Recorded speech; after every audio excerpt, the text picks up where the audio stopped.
vocês. Vocês aí gostam de pipoca? Hoje eu vou ensinar uma receitinha muito fácil de pipoca de micro-ondas. Então bora lá? Então já deixa seu like e se inscreva no canal. Bora lá?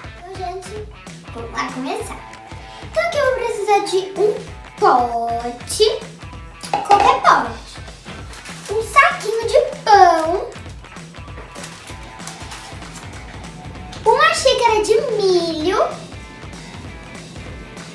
uma colherzinha de manteiga, cheiro verde. Gente, se vocês não quiserem colocar, não tem problema, tá bom?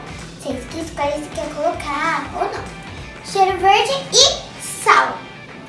Eu vou colocar tudo aqui, ó. Vou colocar o milho primeiro. Faz barulhinho, né, gente? Agora eu vou colocar o milho.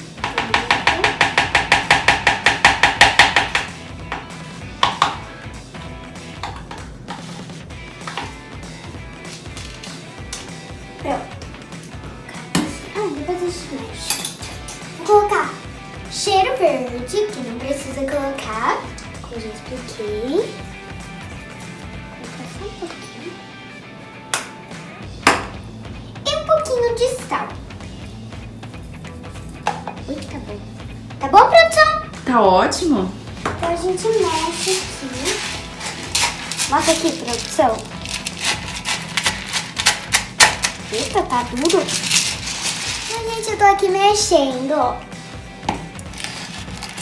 A produção deu um pause aí pra gente mais rápido. E agora eu vou colocar dentro do saquinho, gente.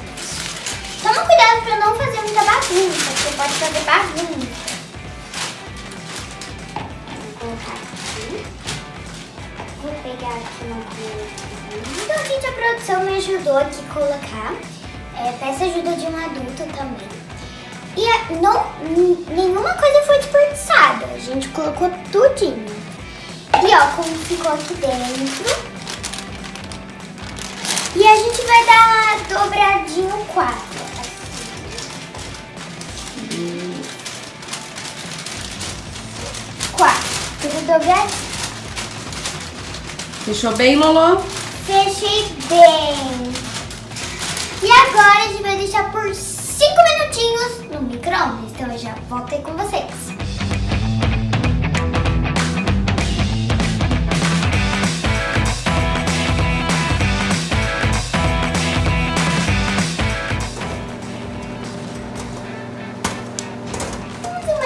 Voltei.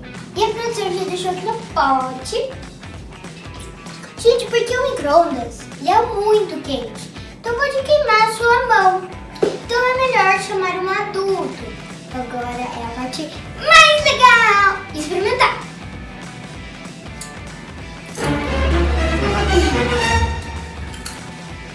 Aprovado, Lolo? Muito!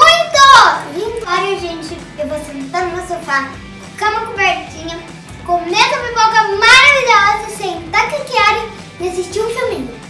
Então, gente, me segue lá no meu TikTok, que é JujuElo03, e no meu Instagram, que é @EloísaLolo.